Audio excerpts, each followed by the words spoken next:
नाज़रीन इकराम, चीख चीख कर इमरान खान कहता रहा कि सियासी इस्तेहकाम लेकर आओगे तो इकोनॉमिक इस्तेहकाम आएगा, लेकिन जिन्होंने इन्हें निकाला इनके दिमागों में पता नहीं कब यह बात बैठेगी। आज देख लें कि बिजनेस रिकॉर्ड ने इतनी बड़ी हेडलाइन लगी और ये हमारे मुंह पर थप्पड़ है और इनके मुंह पर भी है जिन्होंने इमरान खान को निकाल कर शहबाज शरीफ को लाया।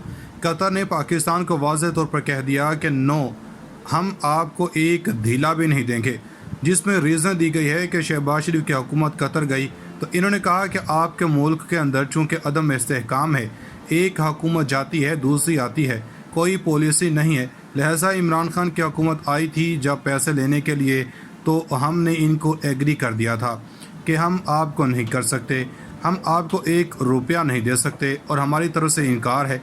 आपके मुल्क में कोई इस्तेहकाम नहीं है। हाँ, अलबत्ता ये काम कर सकते हैं, इन्वेस्टमेंट कर सकते हैं, हम आपके मुल्क के स्टेक होल्डर बन सकते हैं, वो ख़रीद सकते हैं, लेकिन वो भी दो चीज़ों पर कि इनसे कितना फ़ायदा होगा। हम किसी सूरत रिस्क नहीं लेंगे, हम ये काम कर सकते हैं और इस सूरत हाल में फिर इसके बाद जो भी हम ख़रीदेंगे इस पर हमारी मर्ज़ी चलेगी।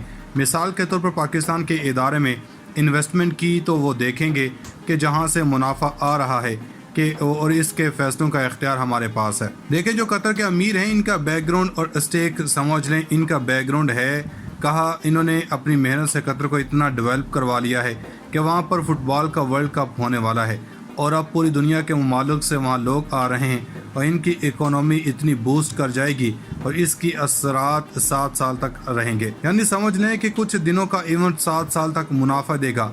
अमेरिका और अफ़गानिस्तान की जंग कतर में ख़त्म हुई, यहाँ पर बातचीत का आगाज़ हुआ, दुनिया के तमाम मामलों में ये अपना रोल प्ले करते हैं, ये कोई छोटे मोटे नहीं हैं, इन्होंने बड़े लेवल पर जाकर काम किया।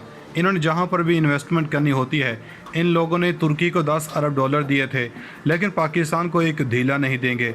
इसी आर्टिकल में मेंशन किया गया था कि इमरान खान की हुकूमत जब यूएई से पैसा लेने गई तो इनको असल में इस बात की सिक्योरिटी दी गई कि हम आपको पैसे दे देते हैं, लेकिन शहबाज शरीफ को एक रुपया नहीं मिला।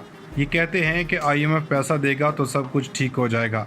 235 रुपये पर डॉलर जा रहा है, इनका इस्तेहकाम कहाँ गया? सब कुछ तो बर्बाद हो चुका। इन्होंने जो कहानी और टोपी करवाई थी, अब आप देख रहे हैं कि तुम IMF की डील ख़राब ना करना। आप देखें कि मिफ्ता इस्माइल ने कहा कि अब कोई हमें पैसे देने को तैयार नहीं है, ना तो कतर ने पैसा देना है, ना चीन ने पैसा देना है, क्योंकि आपने घटिया हरकत की थी।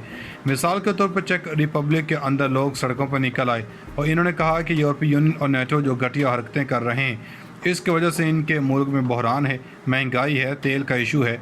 आप लोग सारी के सारी पाबंदियाँ जो रूस पर लगाई हैं वो ख़त्म करें ताकि तेल की कीमतें नीचे आएँ और अमेरिका की गोद में बैठकर जो फ़ैसला किया है इसको ख़त्म करें।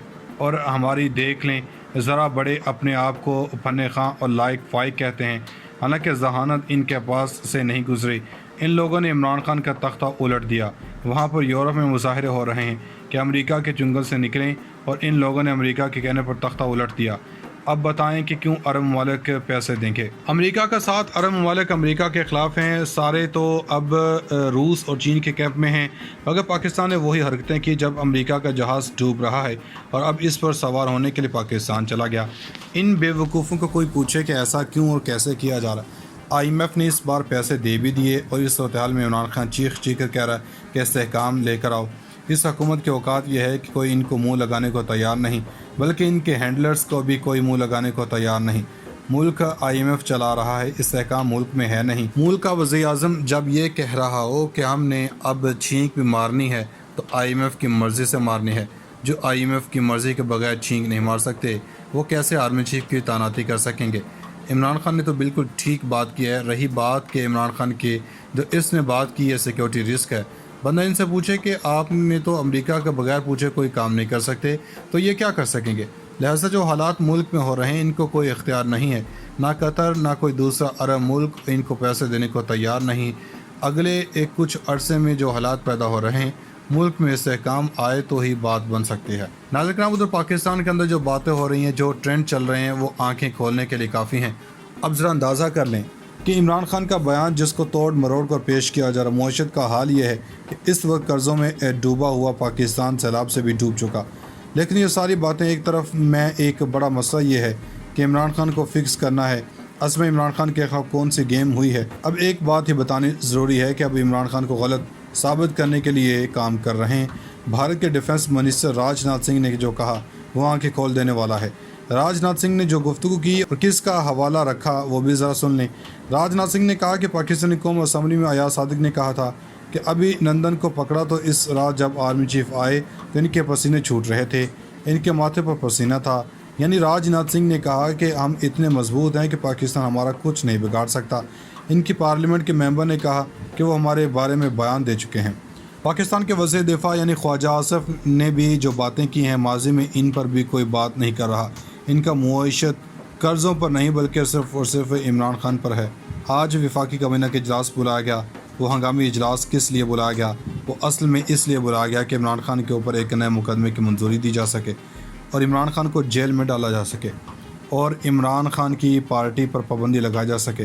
خواجہ آصف نے رات کو بیٹھ کر طلعت حسین کے پروگرام میں مانا کہ ماضی میں پاکستانی فوج کا سیاست میں کردار رہا، تو کیا خواجہ آصف غلط الزام لگا رہے ہیں؟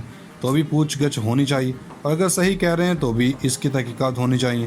تو یہ ہم نہیں بلکہ خواجہ آصف کہہ رہے ہیں، لیکن کون کرے گا اس وقت کسی کو کوئی علم نہیں۔ ناظرین کرام، ادھر پاکستان کے اندر جو باتیں ہو رہی ہیں، جو ٹرینڈ چل رہے ہیں، وہ آنکھیں کھولنے کے لیے کافی ہیں۔ اب ذرا اندازہ کر لیں کہ عمران خان کا بیان جس کو توڑ مروڑ کر پیش کیا جا رہا، معیشت کا حال یہ ہے کہ اس وقت قرضوں میں ڈوبا ہوا پاکستان سیلاب سے بھی ڈوب چکا۔ لیکن یہ ساری باتیں ایک طرف میں، ایک بڑا مسئلہ یہ ہے کہ عمران خان کو فکس کرنا ہے۔ اصل میں عمران خان کے خلاف کون سی گیم ہوئی ہے؟ اب ایک بات ہی بتانی ضروری ہے کہ اب عمران خان کو غلط ثابت کرنے کے لیے کام کر رہے ہیں۔ بھارت کے ڈیفنس منسٹر راج ناتھ سنگھ نے جو کہا وہ آنکھیں کھول دینے والا ہے۔ راج ناتھ سنگھ نے جو گفتگو کی اور کس کا حوالہ رکھا وہ بھی ذرا سن لیں۔ راج ناتھ سنگھ نے کہا کہ پاکستانی قومی اسمبلی میں ایاز صادق نے کہا تھا کہ ابھی نندن کو پکڑا تو اس رات جب آرمی چیف آئے تو ان کے پسینے چھوٹ رہے تھے، ان کے ماتھے پر پسینہ تھا۔ یعنی راج ناتھ سنگھ نے کہا کہ ہم اتنے مضبوط ہیں کہ پاکستان ہمارا کچھ نہیں بگاڑ سکتا۔ ان کی پارلیمنٹ کے ممبر نے کہا کہ وہ ہمارے بارے میں بیان دے چکے ہیں۔ پاکستان کے وزیر دفاع یعنی خواجہ آصف نے بھی جو باتیں کی ہیں ماضی میں ان پر بھی کوئی بات نہیں کر رہا۔ ان کا معیشت قرضوں پر نہیں بلکہ صرف اور صرف عمران خان پر ہے۔ آج وفاقی کابینہ کا اجلاس بلایا گیا، وہ ہنگامی اجلاس کس لیے بلایا گیا؟ وہ اصل میں اس لیے بلایا گیا کہ عمران خان کے اوپر ایک نئے مقدمے کی منظوری دی جا سکے اور عمران خان کو جیل میں ڈالا جا سکے اور عمران خان کی پارٹی پر پابندی لگائی جا سکے۔